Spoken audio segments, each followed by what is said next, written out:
Nature enthusiast চ্যানেলে সকলকে স্বাগত। বেরিয়ে পড়েছি এমনই একটি জায়গার উদ্দেশ্যে যেখানে প্রকৃতির সৌন্দর্য সবচেয়ে উজ্জ্বল হয়ে ওঠে।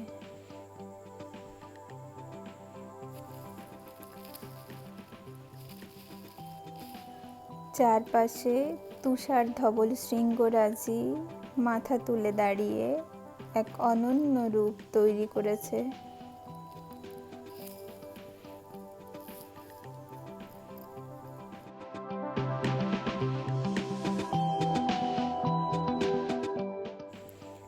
যাই হোক, আপনি যে কোনো সময় এই জায়গাটিতে আপনার ভ্রমণের পরিকল্পনা করতে পারেন, কারণ প্রতিটি ঋতু এই জায়গায় তার আলাদাই স্বাদ যোগ করে। জলস্রোতের শব্দ, পাইন গাছের সুগন্ধ, জাফরানের প্রাণবন্ততা, আজানের উত্থান এবং এক অদম্য ডাক দিয়ে কাশ্মীর সকলকে অবাক করে।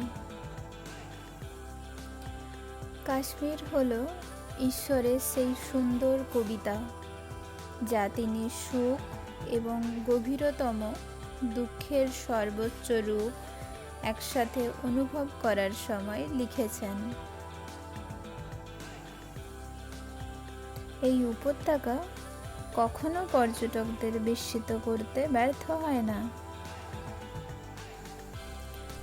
পীর পাঞ্জাল পর্বতশ্রেণী উপত্যকাকে সমতল থেকে বিচ্ছিন্ন করেছে।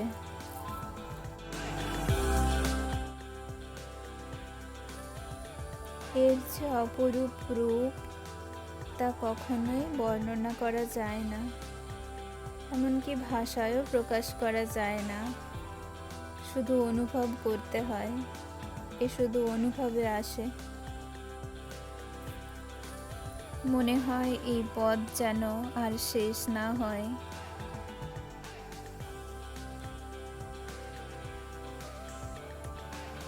বলতে ইচ্ছে করে, if there is a heaven on earth, it is here, it is here, and it is here.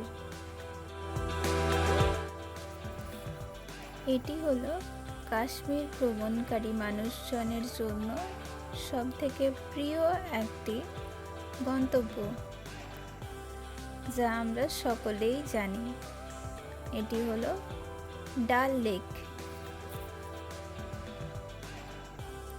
যা ভারতের জম্মু কাশ্মীরের গ্রীষ্মকালীন রাজধানী শ্রীনগরে অবস্থিত।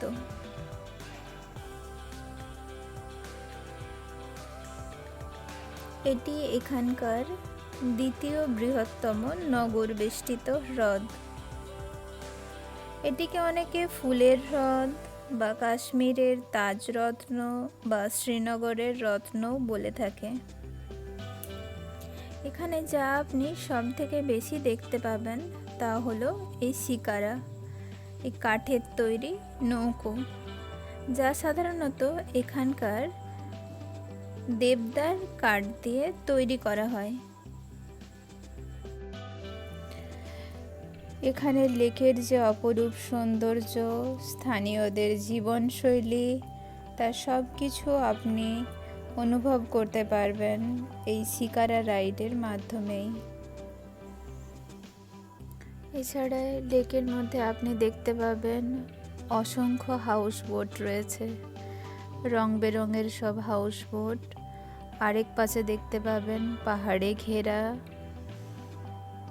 এই হ্রদ। এছাড়া আপনি যেমন দেখতে পাবেন ফ্লোটিং মার্কেট, পোস্ট অফিস,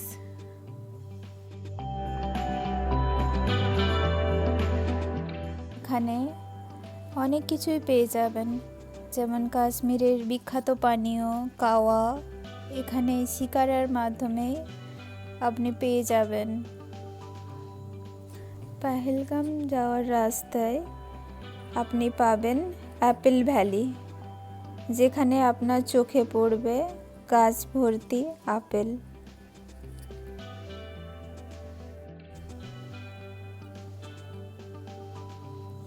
এখান থেকে আপনি সব রকমেরই আপেল পেয়ে যাবেন, লাল আপেল, সবুজ আপেল।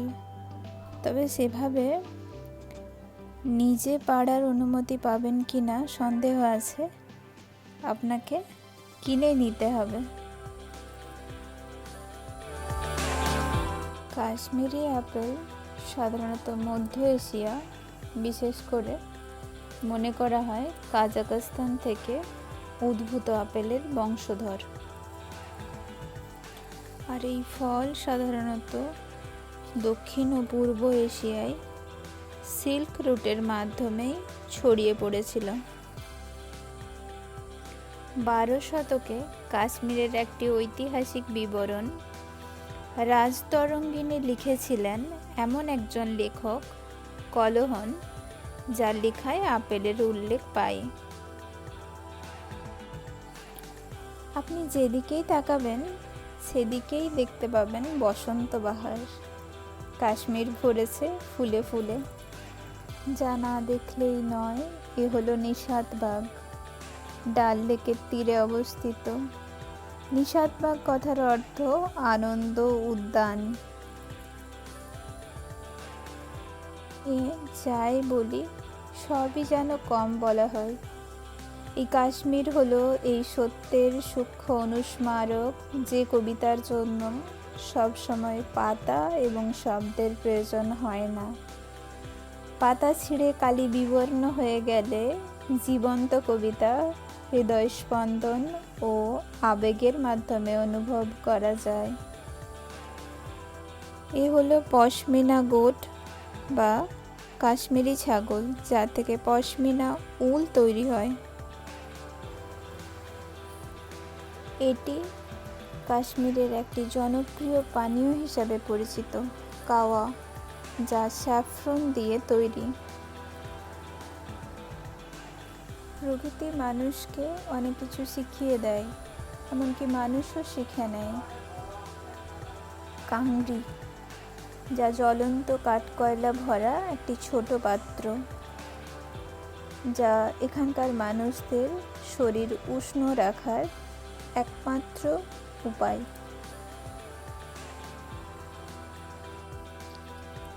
कश्मीर है जहाँ पहाड़ों पर बिछी बर्फ की चादर है, जहाँ बागों में महकता केसर है, जहाँ चिनार की छाँव में ख्वाबों का समंदर है, वो जन्नत ए जहाँ हमारा कश्मीर है।